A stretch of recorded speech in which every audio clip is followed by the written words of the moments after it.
अंधकार के पीछे मोमबत्ती लेकर चलता हुआ मनुष्य समझता है कि संसार को राह दिखाने का ठेकेदार वही है। उसके पीछे चल रही भीड़ उसके निर्देशों पर चलेगी और काट देगी समय की तारीखों के गले। ऐसी गलत फहमियां पाल कर मानव जाति को तंग करता हुआ व्यक्ति एक दिन हदें पार कर देता है। सारी मानवीय करुणाओं को ताक पर रखकर उजाड़ना शुरू कर देता है बने बनाए और सजे सजाए घरों को। पर वो भूल जाता है कि समय का एक सूर्य भी है जिसकी रोशनी चीर देती है उस राह भटके हुए व्यक्ति को जो अपना महत्व आवश्यकता से अधिक समझ लेता है। भारत भूमि के हिंदू वीरों ने सदियों तक इस पवित्र धरती पर अरब और तुर्क के इस्लामी लुटेरों का निशान तक नहीं पड़ने दिया। इस कड़ी में महान सनातनी सम्राट महिर भोज का नाम विशेष सम्मान के साथ लिया जाता है। 36 लाख की सेना के डर से तुर्क और अरब भारत की तरफ मुंह करने से भी डरते थे, लेकिन उनकी गौरव गाथा को दूषित मनोवर्ती के इतिहासकारों ने छिपाने का निरंतर प्रयास किया। पर खुशनसीब है ये इतिहासकार कि इनके जीवित रहते ही इनकी गड़ी गई गाड़ी गंद मारती इतिहास की सड़ी सड़ाई शिक्षा अब इनके मुंह पर ही चुपड़ी जा रही है। दोस्तों, दरअसल इतिहास एक ऐसा शब्द है जिससे छेड़छाड़ मनुष्य ने कई बार करने की कोशिश की। जाने कितने इतिहास धरती में गड़े हुए मिले। इतिहास तो जमीन खोदकर फिर से बट का विशाल वृक्ष बनकर निकल आता है, लेकिन मर जाते हैं उस इतिहास को छुपाकर दुनिया जीतने की कोशिश करने वाले लालची और अहंकारी लोग, जिनकी जमीन से निकली सड़ी हड्डियां बताती हैं कि आखिर क्या अंजाम होता है उनका, जो दुराचार करके भी इतिहास में खुद को सदाचारी लिखवा लेते हैं। दोस्तों, इन इतिहासकारों की ऐसी ही करतूत है एक गौरवशाली इतिहास पर पर्दा डालकर लुटेरों और बलात्कारियों को लाइमलाइट में लाकर दयालु और सुशासनकर्ता दिखाने की। ये गौरवशाली इतिहास है सनातनी गुर्जर प्रतिहारों का, जिनकी तलवारों ने काटी वो लालच में लपलपाती मजहबी जीवे जो सवाब के नाम पर लूटना चाहती थी भारत की असीम और अपार धन संपदा को। इनकी भुजाओं के बल ने सदियों तक मिट्टी में समेट कर रखे उन दरिंदों के लूट खसूट वाले इरादे और बुलंद किया उस भगवा ध्वज को जिसकी हर सुंदर लहराती लहरियों को लहराते रहने के लिए माओ ने जन्मे वो सुरमे जिन्होंने अपनी गर्दनें अड़ा दी। उस खूनी तलवार के आगे जो मिटाना चाहती थी दुनिया की सारी सुंदरता, जो छीनना चाहती थी महिलाओं की आजादी, जो बंद करके रख देना चाहती थी एक काले बोरे में उस धरती की औरतों को जिन्हें आता था घोड़े पे चढ़कर आसमान छूना और रौंद डालना दुश्मनों की छाती और इरादे। दोस्तों, प्रतिहार शब्द का अर्थ है रखवाली करने वाला, और प्रतिहारों ने सनातन भूमि की न केवल रखवाली की बल्कि भय का जो दबदबा अरबी मजहबी खच्चरों के मन में भर कर रखा उसे इतिहासकारों ने मुगलिया काल की कालिक से पोतकर छुपाने की कोशिश की। पर जमीन पर टपका प्रतिहारों का खौलता रक्त उस विशाल क्रांति के रूप में फिर खड़ा होगा जिसके तपन से धरती भी पसीना पसीना हो जाएगी। 8वीं सेंचुरी से लेकर 12 सेंचुरी तक प्रतिहारों ने भारत भूमि को मलेच्छ मुक्त रखा और राजपूत शासनों की शुरुआत भी इसी शासन की शुरुआत से हुई। दोस्तों, सम्राट मिहिर भोज भगवान विष्णु के अनन्य भक्त थे। उनकी सेना जय महादेव, जय विष्णु, जय महाकाल की ललकार के साथ रण क्षेत्र में दुश्मन का खात्मा कर देती थी। मिहिर भोज की एक उपाधि आदि बरहा भी थी। इनकी राजशाही निशान भी बरहा है। ठीक उसी समय मुस्लिम धर्म का जन्म हुआ और इनके प्रतिरोध के कारण ही उन्हें हिंदुस्तान में अपना राज कायम करने में 300 साल लग गए। दोस्तों, गुर्जर प्रतिहार भारतीय संस्कृति के रक्षक बने और इनके राजशाही निशान बरहा विष्णु भगवान का अवतार माना है। प्रतिहार मुसलमानों के कट्टर शत्रु थे, इसलिए वो इनके राजशाही निशान बरहा से आज तक नफरत करते हैं। दोस्तों, उन्होंने 836 ईस्वी से 885 ईस्वी तक 49 साल के लंबे समय तक शासन किया। सम्राट मिहिर भोज के साम्राज्य को तब गुर्जर देश के नाम से जाना जाता था। प्रतिहार वंश के पहले शासक थे नागभट्ट प्रथम, जिन्होंने 730 से 756 तक शासन किया। मिहिर भोज प्रतिहार बचपन से ही वीर बहादुर माने जाते थे। एक बालक होने के बावजूद देश के प्रति अपनी जिम्मेदारी को महसूस करते हुए उन्होंने युद्ध कला और शस्त्र विद्या में कठिन प्रशिक्षण लिया। राजकुमारों में सबसे प्रतापी, प्रतिभाशाली और मजबूत होने के कारण पूरा राजवंश और विदेशी आक्रमणों के समय देश के अन्य राजवंश भी उनसे बहुत उम्मीद रखते थे और देश के बाकी वंश भय उस भरोसे पर खरे उतरने वाले थे।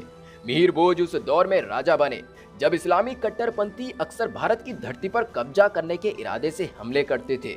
दोस्तों, ऐसे हमलावरों से निपटने के लिए सम्राट मिहिर भोज ने भी अपनी सेना को बेहद मजबूत और विशाल बना लिया था। उनके साम्राज्य की सीमा आधुनिक भारत के राजस्थान, मध्य प्रदेश, उत्तर प्रदेश, पंजाब, हरियाणा, उड़ीसा, गुजरात, हिमाचल, बंगाल, कश्मीर तक फैली थी। मिहिर भोज के विशाल साम्राज्य की राजधानी कन्नौज में थी। दोस्तों, प्रतिहार साम्राज्य ने अपने शुरुआती शासनकाल में ही पूरी दुनिया को अपनी ताकत से हिला दिया था।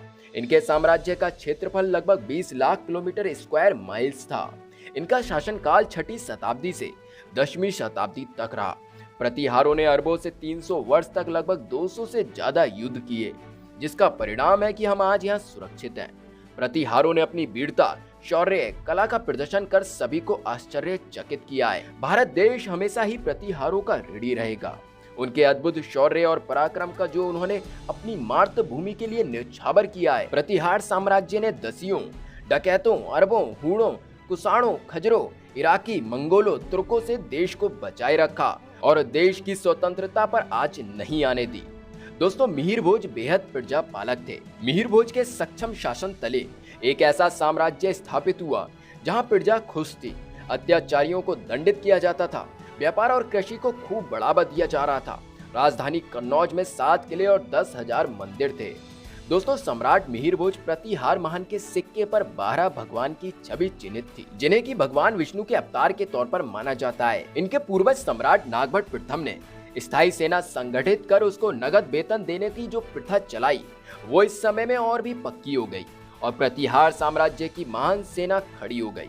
ये भारतीय इतिहास का पहला उदाहरण है जब किसी सेना को नगद वेतन दिया जाता हो। दोस्तों, मिहिर भोज के पास ऊंटों, हाथियों और घुड़सवारों की दुनिया की सर्वश्रेष्ठ सेना थी। इनके राज्य में व्यापार सोना चांदी के सिक्कों से होता था। इनके राज्य में सोने और चांदी की खानें भी थी।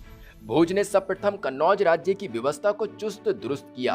प्रजा पर अत्याचार करने वाले सामंतों और रिश्वत खाने वाले कामचोर कर्मचारियों को कठोर रूप से दंडित किया। व्यापार और कृषि कार्य को इतनी सुविधाएं प्रदान की गईं कि सारा साम्राज्य धन धान्य से लहरा उठा। मिहिर भोज ने प्रतिहार साम्राज्य को धन वैभव से चरमोत्कर्ष पर पहुंचाया। दोस्तों, अरब के हमलावर मिहिर भोज के साम्राज्य पर विजय चाहते थे, लेकिन सम्राट मिहिर भोज ने अरब तुर्क मुस्लिम आक्रमणकारियों को भारत की धरती पर कभी पांव रखने नहीं दिया। दुश्मन सेनाएं सम्राट मिहिर भोज से खौफ खाती थी। उस दौर के अरब यात्री सुलेमान ने अपनी पुस्तक सिलसिला उत तारिका में लिखा है कि सम्राट मिहिर भोज के पास ऊंटों, घोड़ों और हाथियों की बड़ी विशाल और सर्वश्रेष्ठ सेना थी। उनके राज्य में व्यापार सोने और चांदी के सिक्कों से होता था। इनके राज्य में चोरों डाकुओं का भय नहीं होता था। दोस्तों, मिहिर भोज के राज्य की सीमाएं दक्षिण के राष्ट्रकूटों के राज्य, पूर्व में बंगाल के शासक पालवंश और पश्चिम में मुल्तान के मुस्लिम शासकों से मिली हुई है। 915 ईस्वी में भारत भ्रमण पर आए बगदाद के इतिहासकार अल मसूदी ने भी अपनी किताब मिराजुल जहाब में लिखा कि सम्राट मिहिर भोज के पास महाशक्तिशाली महापराक्रमी सेना थी। इस सेना की संख्या चारों दिशाओं में लाखों में बताई गई है। दोस्तों, मिहिर भोज के बाद उनके पुत्र महेंद्रपाल ने शासन संभाला। आज भोपाल नाम से मशहूर शहर मिहिर भोज का ही बसाया हुआ है और उस समय भोजपाल यानी कि भोज द्वारा पाली गई नगरी कहा जाता था भोपाल को। मिहिर भोज के बाद महेंद्रपाल और उसके बाद गुर्जर प्रतिहार वंश कमजोर होता गया, क्योंकि फिर राजपूतों में आपसी दरारें शुरू हो चुकी थी। जिन मजहबी इरादों को सनातनी तलवारें रौंदती आ रही थी, अब उन्हें समझ आ गया था कि सीधे सीधे युद्ध में हर हर महादेव चिल्लाने वाली सेनाओं से लड़ना आसान नहीं और ऊपर से जान के लाले हैं। दोस्तों, महेंद्रपाल तक आते आते परमार, चौहान, तोमर और राष्ट्रकूट सभी राजपूत मजबूत और लालची मजहबी सेनाओं ने खुरापाते और आपसी फूट डलवाना शुरू की। शासकों को बहलाना, फुसलाना और सत्ता के लालच दिखाकर भारत की द्वारपाल तलवारों को एक दूसरे की तरफ मोड़ दिया और चुपके से घुस आए उस धरती में जो उनके मजहब की जन्नत से भी सुंदर दिखती है। राजपूत शासकों के आपस में बैर की वजह से पहले तराइन के युद्ध में सफेदी चाट चुका गौरी 1192 में भगवत तलवारों के आपसी फूट का फायदा उठाने में सफल रहा और फिर इस देश ने आपसी मन मुटावों की वजह से झेला। लुटेरों को, आततियों को, दुराचारियों को और लुटाई अपनी धन संपदा उनके हाथों जिन्होंने कभी देखी भी नहीं थी। इसके बाद भी इन दुराचारियों के कारनामों को वैसा का वैसा ही दर्ज नहीं किया गया, बल्कि इनके कारनामों को छुपा दिया गया। भगवा झंडे तले खड़े होकर महादेव की गूंज, जिसमें सारे के सारे अरब का भूत भाग जाता था, और लिख दिया गया चोर डकैतों को राजा। दोस्तों, आधुनिक भारत में भी इतिहास को राजनीति शस्त्र की तरह प्रयोग करके घायल किया जाता है। उस इतिहास को जिसे भारत की भगवा सेनाओं के सामने लाने से ज्वालामुखी फिर से जीवंत हो उठेगा। लेकिन ये तुच्छ इतिहासकारों को याद नहीं कि धरती उस तपते रक्त को संभाल नहीं सकती। वो विशाल और गौरवमयी इतिहास अब भारत का बच्चा बच्चा जानेगा। और दोस्तों, उस बच्चे बच्चे तक पहुंचाइए आप इस वीडियो को शेयर करके।